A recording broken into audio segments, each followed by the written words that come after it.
नमस्कार दोस्तों, स्वागत है आपका आप ही के यूट्यूब चैनल एजी हिंदी ज्ञान में। तो दोस्तों, जैसा कि आपको पता है कि हमारे इतिहास में काफ़ी कहानियाँ और काफ़ी प्रेम कहानियाँ हैं। तो उनमें से ही एक प्रेम कहानी है भगवान शिव और माता सती की।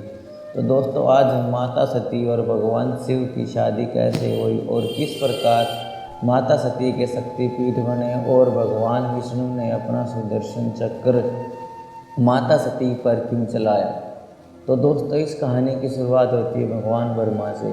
राजा दक्ष भगवान ब्रह्मा के पुत्र थे और राजा दक्ष ने माता आदि शक्ति से उनकी संतान के रूप में जन्म लेने के लिए प्रार्थना की।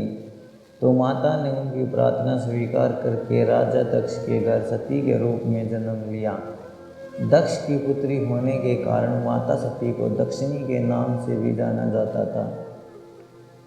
माता सती बालकपन से ही शिव की भगत थी और वह शिव की पूजा अर्चना करती थी। वह शिव की भक्ति के लिए महल को त्याग कर जंगल में शिव की आराधना करने लगी और उनकी आराधना से भगवान शिव प्रसन्न होकर वहाँ उपस्थित हुए। भगवान शिव से सती ने उनके साथ विवाह करने की प्रार्थना की, तो भगवान शिव ने उनकी प्रार्थना को स्वीकार कर लिया और सती खुश होकर महल में जाने लगी और भगवान शिव का आने का इंतज़ार करने लगी। लेकिन दोस्तों, राजा दक्ष को सती की यह बात बिल्कुल भी पसंद नहीं थी और राजा दक्ष नहीं चाहते थे कि उनकी पुत्री सती का विवाह महादेव से शिव से हो।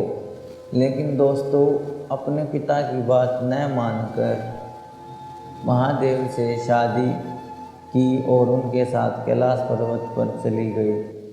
तो दोस्तों, महाराजा दक्ष ने भगवान शिव का अपमान करने के लिए एक बहुत ही बड़ा यज्ञ का आयोजन किया, जिसमें सभी देवी देवताओं और सभी राजाओं को बुलाया, लेकिन अपनी पुत्री सती और महादेव को निमंत्रण नहीं दिया।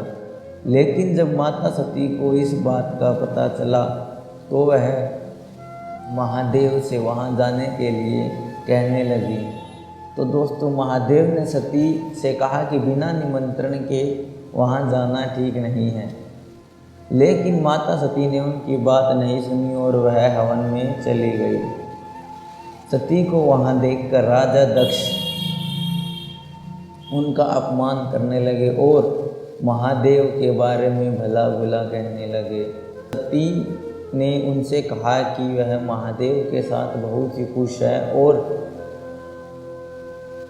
महादेव जी बहुत ही अच्छे पति हैं। लेकिन राजा दक्ष ने उनकी एक भी बात न सुनी और महादेव का अपमान करते रहे। माता सती को यह बात बिल्कुल भी अच्छी नहीं लगी और उन्होंने हवन कुंड में अपने प्राण त्याग दिए।